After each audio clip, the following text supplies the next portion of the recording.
पूज्याय राघवेंद्राय सत्यधर्मरताय च भजतां कल्पवृक्षाय नमतां कामधेनुवे. ವಿದ್ಯಾಧಿರಾಜ ಶ್ರೀ ರಾಜ ಎಸ್ ಗುರುರಾಜಾಚಾರ್ ಇವರ ಕಲಿಯುಗ ಕಲ್ಪತರು ಮೇರುಕೃತಿಯ ಧ್ವನಿಸುರುಳಿಯ ಮತ್ತೊಂದು ಸಂಚಿಕೆ. ಹಿಂದಿನ ಸಂಚಿಕೆಯಲ್ಲಿ ಮಂತ್ರಾಲಯದ ಇತಿಹಾಸ, ಕೃಷ್ಣ ದ್ವೈಪಾಯನರು ಹರಿಪದ ಸೇರಿದರು ಮತ್ತು ಶ್ರೀ ರಾಯರ ಕೊನೆಯ ಸಂಚಾರ ಎಂಬ ಶೀರ್ಷಿಕೆಗಳ ವಿವರಗಳನ್ನು ಕೇಳಿದಿರಿ. ಬೃಂದಾವನ ಶಿಲೆಯ ಮಹತ್ವ ಮತ್ತು ಅವತಾರ ಸಮಾಪ್ತಿ ನಿರ್ಧಾರ ಎಂಬ ಶೀರ್ಷಿಕೆಗಳ ವಿವರಗಳೊಂದಿಗೆ ಈ ಸಂಚಿಕೆ ನಿಮಗಾಗಿ. ಮೊದಲನೇ ಭಾಗ, ಬೃಂದಾವನ ಶಿಲೆಯ ಮಹತ್ವ. ಶ್ರೀ ರಾಘವೇಂದ್ರ ಸ್ವಾಮಿಗಳವರು ಯಶಸ್ವಿ ಸಂಚಾರ ಮುಗಿಸಿಕೊಂಡು ಮಂತ್ರಾಲಯಕ್ಕೆ ದಯಮಾಡಿಸುವ ವಿಚಾರ ತಿಳಿದು ದಿವಾನ್ ವೆಂಕಣ್ಣ ಪಂತನು ಗುರುರಾಜರನ್ನು ಎದುರುಗೊಂಡು ಸ್ವಾಗತಿಸಿದನು.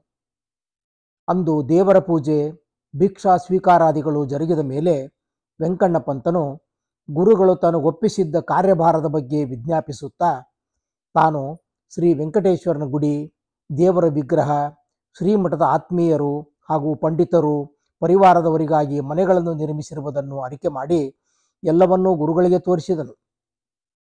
ಶ್ರೀಪಾದಂಗಳವರಿಗೆ ಅದನ್ನು ಕಂಡು ತೃಪ್ತಿ ಸಮಾಧಾನಗಳುಂಟಾದವು. ಮರುದಿನ ವೆಂಕಣ್ಣ ಪಂತನು ಶ್ರೀಯವರನ್ನು ಯಜ್ಞವೇದಿಕೆಯ ಬಳಿಗೆ ಕರೆದುಕೊಂಡು ಹೋಗಿ ಅಲ್ಲಿ ಗುರುಗಳ ಅಪ್ಪಣೆಯಂತೆ ನಿರ್ಮಾಣವಾದ ಗರ್ಭಾಲಯ, ಬೃಂದಾವನಗಳನ್ನು ತೋರಿಸಿದನು. ಗರ್ಭಾಲಯವು ಗುರುಗಳಿಗೆ ಒಪ್ಪಿತವಾಯಿತು. ವೆಂಕಣ್ಣ ಪಂತನು ಮಾಡಿಸಿರುವ ಸುಂದರವಾದ ಬೃಂದಾವನವನ್ನು ಕಂಡು ಆನಂದಿಸಿದ ಗುರುರಾಜರು ನಸುನಕ್ಕು, ವೆಂಕಣ್ಣ, ಬೃಂದಾವನ ಸುಂದರವಾಗಿದೆ, ಆದರೆ ಅದು ನಮಗೆ ಉಪಯೋಗವಿಲ್ಲ ಎಂದು ಹೇಳಿದರು. ವೆಂಕಣ್ಣನು ಕರಜೋಡಿಸಿ, ಏಕೆ ಗುರುದೇವ, ಬೃಂದಾವನವು ಚೆನ್ನಾಗಿಲ್ಲವೇ ಎಂದೆನಲು, ಬೃಂದಾವನವು ಬಹು ಸುಂದರವಾಗಿದೆ, ಆದರೆ ನಮಗಿದು ಬೇಡ. ಈ ಬೃಂದಾವನಕ್ಕೆ ಅರ್ಹರಾದವರು ಮುಂದೆ ಬರುತ್ತಾರೆ, ಅವರಿಗಾಗಿ ಇದು ಮೀಸಲಾಗಿರಲಿ. ನಮಗೆ ಬೇರೊಂದು ಬೃಂದಾವನವನ್ನು ಮಾಡಿಸು ಎಂದು ರಾಯರು ಆಜ್ಞಾಪಿಸಿದರು. ವೆಂಕಣ್ಣ ಪಂತನು, ಸ್ವಾಮಿ, ಯಾವ ಶಿಲೆಯಲ್ಲಿ ಮಾಡಿಸಬೇಕು ಎಂದು ಪ್ರಶ್ನಿಸಿದ. ರಾಯರು ಮಧ್ಯಾಹ್ನ ಶಿಲೆಯನ್ನು ತೋರಿಸುತ್ತೇವೆ ಎಂದು ಉತ್ತರಿಸಿದರು. ಅಂದು ಮಧ್ಯಾಹ್ನ ದೇವಪೂಜಾ, ತೀರ್ಥಪ್ರಸಾದ, ಭಿಕ್ಷಾ ಮುಂತಾದವು ನೆರವೇರಿದ ಮೇಲೆ ಮೇನೆಯಲ್ಲಿ ಕುಳಿತು ಹೊರಟ ಶ್ರೀಗಳವರು ಇಂದು ಮಹಾದ್ವಾರವೆಂದು ಹೆಸರಾಗಿರುವ ಗ್ರಾಮದ ಬಳಿ ಹರಿಯುವ ಹಳ್ಳದ ಬಳಿಗೆ ದಯಮಾಡಿಸಿ ಮೇನೆಯಿಂದಿಳಿದು ಕಾಲ್ನಡಿಗೆಯಿಂದ ಒಂದು ಜಮೀನಿನ ಬಳಿಗೆ ಬಂದರು. ವೆಂಕಣ್ಣ ಪಂತನು ಕುದುರೆಯಿಂದಿಳಿದು ಗುರುಗಳನ್ನು ಹಿಂಬಾಲಿಸಿದನು. ಗುರುರಾಜರು ಆ ಜಮೀನಿನಲ್ಲಿದ್ದ ಅನೇಕ ಬಂಡೆಗಳ ಮಧ್ಯಕ್ಕೆ ಬಂದು ಅಲ್ಲಿದ್ದ ಒಂದು ಕರಿಯ ಶಿಲೆಯನ್ನು ತೋರಿಸಿ, ವೆಂಕಣ್ಣ, ಈ ಶಿಲೆಯಿಂದ ನಮ್ಮ ಬೃಂದಾವನವನ್ನು ತಯಾರು ಮಾಡಿಸು ಎಂದು ಹೇಳಿದರು. ಶ್ರೀ ಗುರು ಸಾರ್ವಭೌಮರ ಮಾತು ಕೇಳಿ ವೆಂಕಣ್ಣ ಪಂತನಿಗೆ ಕುತೂಹಲ ಉಂಟಾಯಿತು. ಅವನು ವಿನಯದಿಂದ, ಮಹಾಸ್ವಾಮಿ, ತಮ್ಮ ಪ್ರತಿಯೊಂದು ನಡೆ ನುಡಿಗಳು ನನಗೆ ವಿಸ್ಮಯವನ್ನುಂಟು ಮಾಡುತ್ತಿವೆ. ನಾನು ಪ್ರಶ್ನಿಸುವುದಕ್ಕೆ ಕ್ಷಮಿಸಬೇಕು. ಈ ಶಿಲೆಯನ್ನು ತಾವೇಕೆ ಆರಿಸುವಿರಿ? ಒರಟಾಗಿರುವ ಈ ಶಿಲೆಯಲ್ಲಿ ಅದೇನಂತಹ ಮಹತ್ವ ಅಡಗಿದೆ ಎಂದು ವಿಜ್ಞಾಪಿಸಲು ಶ್ರೀ ರಾಯರು ನಗೆಮೊಗದಿಂದ, ವೆಂಕಣ್ಣ, ಇದು ಸಾಮಾನ್ಯ ಶಿಲೆಯಲ್ಲಪ್ಪ. ಹಿಂದೆ ತ್ರೇತಾಯುಗದಲ್ಲಿ ಶ್ರೀರಾಮ ಲಕ್ಷ್ಮಣರು ಈ ಪ್ರದೇಶವನ್ನು ತಮ್ಮ ಪಾದಧೂಳಿನಿಂದ ಪಾವನಗೊಳಿಸಿದ್ದರೆಂದು ನಿನಗೆ ಹಿಂದೆಯೇ ತಿಳಿಸಿದ್ದೇವೆ. ಶ್ರೀರಾಮಚಂದ್ರ ದೇವರು ಆಗ ಇವೇ ಶಿಲೆಯ ಮೇಲೆ 7 ಮುಹೂರ್ತ ಕಾಲ ವಿಶ್ರಮಿಸಿದ್ದರು. ಇದು ಶ್ರೀರಾಮಭದ್ರನ ಚರಣಸ್ಪರ್ಶದಿಂದ ಪಾವನವಾಗಿದೆ. ಆದ್ದರಿಂದ ಈ ಶಿಲೆಯಿಂದಲೇ ಈ ಮೂಲರಾಮನ ಚರಣ ಸೇವಕನ ಬೃಂದಾವನವಾಗಬೇಕು. ವೆಂಕಣ್ಣ, ಇದು ಶಾಲಿಗ್ರಾಮದಂತೆ ಪರಮ ಪವಿತ್ರವಾಗಿ ಪೂಜಾರ್ಹ ಶಿಲೆಯಾಗಿದೆ ಎಂದು ನಿರೂಪಿಸಿದರು. ಶ್ರೀ ಗುರುರಾಜರ ಒಂದೊಂದು ನುಡಿಯೂ ವೆಂಕಣ್ಣ ಪಂತನಲ್ಲಿ ಭಾವೋದ್ವೇಗ, ಭಕ್ತಿಭಾವಗಳನ್ನು ಪುಟಿದೆಬ್ಬಿಸಿದವು. ಮೈ ರೋಮಾಂಚನಗೊಂಡಿತು. ಒಂದು ಕಡೆ ಆಶ್ಚರ್ಯ, ಆನಂದ, ಮತ್ತೊಂದು ಕಡೆ ಪರಮ ಮಂಗಳಮೂರ್ತಿಗಳನ್ನು ಹೆಚ್ಚು ಕಾಲ ಸೇವಿಸುವ ಸೌಭಾಗ್ಯದಿಂದ ವಂಚಿತನಾಗವೇನಲ್ಲ ಎಂಬ ದುಃಖದಿಂದ ಮೈಮರೆತ ವೆಂಕಣ್ಣ ಪಂತನು ಗದ್ಗದ ಕಂಠದಿಂದ ಭಕ್ತಿಪರವಶನಾಗಿ ರಾಯರ ಪಾದಗಳ ಮೇಲೆ ಶಿರವಿರಿಸಿ, ಗುರುದೇವ, ನಿಮ್ಮ ನಡೆ, ನುಡಿ, ಆಕಾರ, ತೇಜಸ್ಸು, ಅಪಾರ ಜ್ಞಾನ, ಶ್ರೀಹರಿಭಕ್ತಿ, ವೈರಾಗ್ಯ, ತೇಜಸ್ಸು, ಭೂತ ಭಾವಿ ಭವಿಷ್ಯ ನಿರೂಪಕ ವಾಕ್ಸರಣಿಗಳನ್ನು ಕಂಡು ಕೇಳಿದಂತೆಲ್ಲ, ತಮ್ಮ ಉಪದೇಶಾಮೃತ ಪಾನ ಮಾಡಿದಂತೆಲ್ಲ ನನ್ನ ಮನಸ್ಸಿನಲ್ಲಿ ಶ್ರೀಹರಿ ಭಕ್ತಾಗ್ರೇಸರಾದ ಆ ಶ್ರೀ ಪ್ರಹ್ಲಾದರಾಜರೇ ನಿಮ್ಮ ರೂಪದಲ್ಲಿ ಧರಿಗಿಳಿದು ಬಂದಂತೆ ಭಾಸವಾಗುತ್ತಿದೆ. ಮಹಾನುಭಾವ, ತಮ್ಮಂಥ ಲೋಕಪಾವನ ಮೂರ್ತಿಗಳನ್ನು ಗುರುಗಳಾಗಿ ಪಡೆದ ನಾವೇ ಧನ್ಯರು. ಸ್ವಾಮಿ, ತಮ್ಮ ಅನುಗ್ರಹ ವಾತ್ಸಲ್ಯಗಳಿಗೆ ಪಾತ್ರನಾದ ನಾನು ಎಂಥ ಭಾಗ್ಯಶಾಲಿ. ನಿಮಗೆ ನಮೋ ನಮಃ ಗುರುವರ್ಯ, ನಿಮ್ಮ ಅಪ್ಪಣೆಯನ್ನು ಶಿರಸಾಧರಿಸಿದ್ದೇನೆಂದು ವಿಜ್ಞಾಪಿಸಿದನು. ಶ್ರೀ ಗುರು ಸಾರ್ವಭೌಮರು ವೆಂಕಣ್ಣ ಪಂತನತ್ತ ಮಂದಹಾಸ ಬೀರಿ ಅವನೊಡನೆ ಮಂತ್ರಾಲಯಕ್ಕೆ ಮರಳಿದರು. ಮೇಲಿನ ಪ್ರಕರಣ ಜರುಗಿದ 5 ದಿನಗಳಾದ ಮೇಲೆ ಒಂದು ಶುಭ ಮುಹೂರ್ತದಲ್ಲಿ ವೈದಿಕ ವಿಧಿ ಪೂರ್ವಕವಾಗಿ ಶ್ರೀ ಗುರುರಾಜರು ವೇದಘೋಷ ವಾದ್ಯ ವೈಭವಗಳಾಗುತ್ತಿರಲು ನೂತನವಾಗಿ ನಿರ್ಮಿತವಾದ ದೇವಾಲಯದಲ್ಲಿ ತಮ್ಮ ಕುಲದೇವನಾದ ಶ್ರೀ ವೆಂಕಟೇಶ್ವರನನ್ನು ತಮ್ಮ ಅಮೃತಹಸ್ತದಿಂದ ಪ್ರತಿಷ್ಠಾಪಿಸಿ ವೈಭವದಿಂದ ಮಹೋತ್ಸವವನ್ನು ನೆರವೇರಿಸಿದರು. ಶ್ರೀ ವೆಂಕಟೇಶ್ವರನ ಪ್ರತಿಷ್ಠಾಪನೆಯಾದ ಮೇಲೆ ಶ್ರೀರಾಯರು ಆ ದೇವಮಂದಿರದಲ್ಲಿಯೇ ವಾಸ ಮಾಡಲಾರಂಭಿಸಿದರು.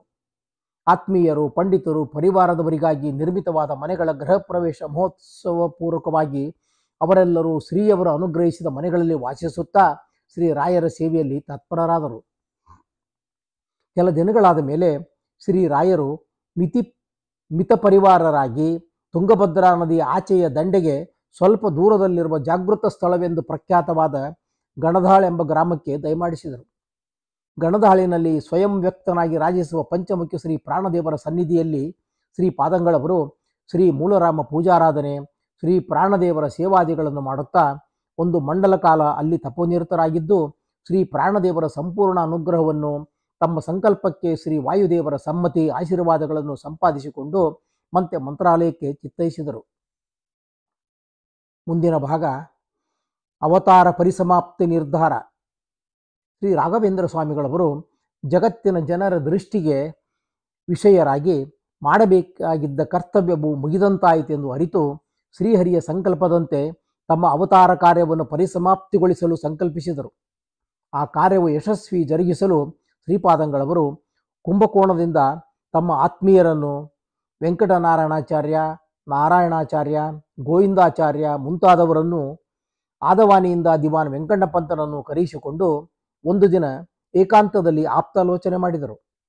ಶ್ರೀ ಗುರುರಾಜರು ಶ್ರೀ ಹರಿವಾಯುಗಳ ಪ್ರೇರಣೆ ಸಂಕಲ್ಪಗಳಂತೆ ತಾವು ಅತಿ ಶೀಘ್ರವಾಗಿ ತಮ್ಮ ಅವತಾರ ಕಾರ್ಯವನ್ನು ಮುಗಿಸಿ ಸಶರೀರರಾಗಿ ಬೃಂದಾವನ ಪ್ರವೇಶ ಮಾಡಲಿರುವ ವಿಚಾರವನ್ನು ಎಲ್ಲರಿಗೂ ತಿಳಿಸಿದರು. ಗುರುಗಳ ಮಾತನ್ನು ಆಲಿಸಿ ಸರ್ವರಿಗೂ ವಜ್ರಾಘಾತವಾದಂತಾಗಿ ಸಕಲರೂ ಕಂಪಿಸಿದರು. ಉದ್ವಿಗ್ನರಾದ ಅವರು ಕಿಂ ಕರ್ತವ್ಯ ಮೂಢರಾಗಿ ಉದ್ಧಾರಕ ಗುರುಪಾದರು ತಮ್ಮನ್ನು ಅನಾಥರನ್ನಾಗಿ ಮಾಡಿ ಅಗಲುವರೆಂಬ ದುಃಖ ದುಮ್ಮಾನಗಳಿಂದ ಕಂಗೆಟ್ಟರು. ಅವರ ಕಣ್ಣುಗಳಿಂದ ದುಃಖಾಶ್ರುಪೂರ್ವವೇ ಹರಿಯ ಹತ್ತಿತು. ಏನು ಹೇಳಲು ತೋಚದೆ ಸರ್ವರು ಸ್ತಬ್ಧರಾಗಿ ಕುಳಿತರು. ಆಗ ರಾಯರ ಪೂರ್ವಾಶ್ರಮ ಅಣ್ಣಂದಿರ ಮಕ್ಕಳಾದ ವೆಂಕಟನಾರಾಯಣಾಚಾರ್ಯರು ಕಳವಳದಿಂದ, ಮಹಾಸ್ವಾಮಿ, ನಮ್ಮಿಂದ ಅಪರಾಧವೇನಾದರೂ ಘಟಿಸಿರುವುದೇ? ಹೀಗೆ ಇದ್ದಕ್ಕಿದ್ದಂತೆ ನಮ್ಮೆಲ್ಲರನ್ನೂ ಅನಾಥರನ್ನಾಗಿ ಮಾಡುವುದು ನ್ಯಾಯವೇ ಎಂದು ವಿಜ್ಞಾಪಿಸಿದರು. ಶ್ರೀಪಾದ ಪುತ್ರರಾದ ಶ್ರೀ ಲಕ್ಷ್ಮೀನಾರಾಯಣಾಚಾರ್ಯರಿಗಂತೂ ಆಕಾಶವೇ ಕಳಚಿ ತಲೆಯ ಮೇಲೆ ಬಿದ್ದಂತಾಯಿತು. ದಿಕ್ಕೆಟ್ಟಂತವರಾಗಿ ದುಃಖದ ವೇಗವನ್ನು ತಡೆಯಲಾರದೆ ಅವರು ಗುರುರಾಜರ ಪಾದಗಳನ್ನು ಕಣ್ಣೀರಿನಿಂದ ತೊಳೆಯುತ್ತಾ, ಮಹಾಸ್ವಾಮಿ, ತಮ್ಮ ಈ ನಿರ್ಧಾರವನ್ನು ಬದಲಿಸಿ ನಮ್ಮೆಲ್ಲರನ್ನೂ ಕಾಪಾಡಬೇಕು. ಗುರುಪಾದರ ವಿಯೋಗ ದುಃಖವನ್ನು ಸಹಿಸುವ ಶಕ್ತಿ ನಮಗಿಲ್ಲ, ಕರುಣೆ ತೋರಬೇಕು ಎಂದು ಪ್ರಾರ್ಥಿಸಿದರು. ಮಂತ್ರಾಲಯ ಗ್ರಾಮದಲ್ಲಿ ದಿಡ್ಡಿಯ ಮೇಲಿರುವ ಊರಿನಲ್ಲಿ ಇಂದಿಗೂ ಶ್ರೀ ವೆಂಕಟೇಶ್ವರ ದೇವರ ಗುಡಿಯನ್ನು ಸರ್ವರು ನೋಡಬಹುದಾಗಿದೆ. ಗಣದಾಳ ಶ್ರೀ ಪಂಚಮುಖಿ ಪ್ರಾಣದೇವರ ಸನ್ನಿಧಿಯಲ್ಲಿ ಇಂದಿಗೂ ಶ್ರೀ ರಾಯರು ತಪಸ್ಸು ಮಾಡಿದ ಸ್ಥಳವನ್ನು ಅಲ್ಲಿನ ಅರ್ಚಕರು ಬರುವ ಯಾತ್ರಾರ್ಥಿಗಳಿಗೆ ತೋರಿಸುತ್ತಾರೆ. ಶ್ರೀ ರಾಯರು ಲಕ್ಷ್ಮೀನಾರಾಯಣಾಚಾರ್ಯರ ತಲೆಯನ್ನು ಸವರಿ ಭುಜಗಳನ್ನು ಹಿಡಿದು ಮೇಲೆಬ್ಬಿಸಿ, ಲಕ್ಷ್ಮೀನಾರಾಯಣ, ವೆಂಕಟನಾರಾಯಣ, ಇದೇನು ಬಾಲಕರಂತೆ ವರ್ತಿಸುತ್ತಿದ್ದೀರಿ? ಸಕಲ ಶಾಸ್ತ್ರ ಪಾರಂಗತರು, ವಿಚಾರಶೀಲರು ಆದ ನೀವಿಂತು ಧೃತಿಗೆಡಬಹುದೇ? ನೀವ್ಯಾರೂ ಯಾವ ವಿಧವಾದ ಅಪರಾಧವನ್ನೂ ಮಾಡಿಲ್ಲ. ಇದು ಶ್ರೀಹರಿಯ ಸಂಕಲ್ಪದಂತೆ ನಾವೇ ಕೈಗೊಂಡಿರುವ ನಿರ್ಧಾರ. ಮಾನವರಾಗಿ ಜನಿಸಿದ ಮೇಲೆ ಎಂದಾದರೊಂದು ದಿನ ಈ ಭೂಮಿಯ ಋಣ ಮುಗಿಯಲೇಬೇಕಲ್ಲವೇ?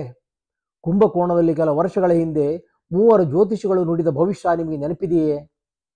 ಓರ್ವ ಜ್ಯೋತಿಷಿಯು ನಮ್ಮ ಆಯುಷ್ಯ 100 ವರ್ಷಗಳೆಂದು, ಅಂದರೆ 78-80ನೇ ವರ್ಷದಲ್ಲಿ ಅದೃಶ್ಯರಾಗುವ ಸಂಭವವಿದೆ ಎಂದು ಹೇಳಿದ್ದನ್ನು ನೆನಪಿಸಿಕೊಳ್ಳಿರಿ.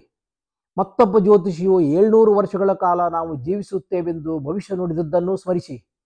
ಆಗ ನಾವು ಅವರ ಭವಿಷ್ಯ ಸತ್ಯವೆಂದು ಹೇಳಿದ್ದು ಜ್ಞಾಪಕವಿಲ್ಲವೇ? ಈಗ ಅವರಿಬ್ಬರ ಭವಿಷ್ಯವು ಸತ್ಯವಾಗಿ ಕಾರ್ಯರೂಪಕ್ಕಿಳಿಯಲಿದೆ.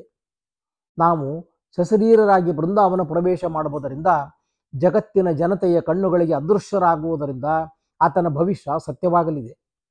ನಾವು ಬೃಂದಾವನದಲ್ಲಿ 700 ವರ್ಷಗಳ ಕಾಲ ಸಶರೀರರಾಗಿದ್ದು ಲೋಕ ಕಲ್ಯಾಣಾರ್ಥವಾಗಿ ಶ್ರೀಹರಿಯನ್ನು ಕುಳಿತು ತಪಸ್ಸಿನಲ್ಲಿ ಆಸಕ್ತರಾಗಿ ನಮ್ಮನ್ನು ಆಶ್ರಯಿಸಿ ಬಂದವರನ್ನು ಪೊರೆಯುತ್ತಿರುತ್ತೇವಾದ್ದರಿಂದ ಆ ಜ್ಯೋತಿಷಿಯ ಭವಿಷ್ಯವೂ ಸತ್ಯವೇ ಆಗುತ್ತದೆ.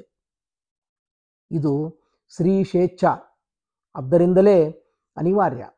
ನೀವೆಲ್ಲರೂ ಸಲ್ಲದ ದುಃಖ ಕಳವಳಗಳನ್ನು ತೊರೆದು ಭಗವತ್ ಸಂಕಲ್ಪದಂತೆ ಕರ್ತವ್ಯಪರರಾಗಿರುವ ನಮ್ಮ ಅಭಿಲಾಷೆಯನ್ನು ಪೂರೈಸಲು ನಗುತ್ತಾ ಸಹಕರಿಸಿ ಶ್ರೇಯೋಭಾಗಿಗಳಾಗಬೇಕು. ಅದಕ್ಕೆಂದೇ ನಿಮ್ಮೆಲ್ಲರನ್ನು ಕರೆಸಿಕೊಂಡು ನಮ್ಮ ನಿರ್ಧಾರವನ್ನು ಬಿಚ್ಚುಮನಸ್ಸಿನಿಂದ ತಿಳಿಸಿದ್ದೇವೆ. ನಮ್ಮ ಈ ನಿರ್ಧಾರ ಅಚಲ. ಸುಮ್ಮನೆ ದುಃಖಿಸುವುದರಿಂದ ಪ್ರಯೋಜನವಿಲ್ಲ. ಅದು ಶ್ರೀಹರಿ ಸಂಕಲ್ಪಕ್ಕೆ ವಿರುದ್ಧವೂ ಆದೀತು ಎನ್ನಲು ಸರ್ವರು ತಲೆಬಾಗಿಸಿ ಕುಳಿತರು. ನಂತರ ಶ್ರೀರಾಯರು, ಈಗ ನಾವು ಹೇಳುವ ಮಹಾಸಂಸ್ಥಾನದ ಬಗ್ಗೆ ನಾವು ಕೈಗೊಳ್ಳಲಿರುವ ಕೆಲ ವಿಚಾರಗಳನ್ನು ಎಲ್ಲರೂ ಸಾವಧಾನವಾಗಿ ಕೇಳಿರಿ ಎಂದು ಆಜ್ಞಾಪಿಸಿದರು. ತಲೆ ತಗ್ಗಿಸಿ ಕುಳಿತಿದ್ದ ದಿವಾನ್ ವೆಂಕಣ್ಣ ಪಂತನು ಶ್ರೀಯವರಿಗೆ ಕರಮುಗಿದು, ಗುರುವರ್ಯ, ಅನಾಥನಾದ ನನಗೇ ಈ ವಿಚಾರದಿಂದ ಸಹಿಸಲಲ್ಲವಲ್ಲದ ದುಃಖವಾಗುತ್ತಿರುವ, ಇನ್ನು ಬಾಲ್ಯದಿಂದಲೂ ತಮ್ಮ ಅಗಣಿತ ಸದ್ಗುಣಗಳು ಕಾರುಣ್ಯಾದಿಗಳನ್ನು ಕಾಣುತ್ತಾ ತಮ್ಮನ್ನೇ ಸರ್ವಸ್ವವೆಂದು ತಿಳಿದಿರುವ ಈ ಆತ್ಮೀಯ ಬಂಧುಗಳಿಗೆ ಎಂಥ ಆಘಾತವಾಗಿರಬಹುದು. ಸ್ವಾಮಿ, ತಮ್ಮ ಆಜ್ಞೆಯನ್ನು ಯಾರು ತಾನೇ ಮೀರಬಲ್ಲರು? ಅಪ್ಪಣೆಯಾಗಲಿ ಎಂದು ವಿಜ್ಞಾಪಿಸಿದರು. ಶ್ರೀರಾಯರು ಕರುಣಾ ರಸಾರ್ದ್ರ ದೃಷ್ಟಿಯಿಂದ ಎಲ್ಲರನ್ನು ಅವಲೋಕಿಸುತ್ತಾ, ಶ್ರೀಹರಿ ಚಿತ್ತಕ್ಕೆ ಯಾರೂ ವಿರುದ್ಧವಾಗಿ ವರ್ತಿಸಬಾರದು.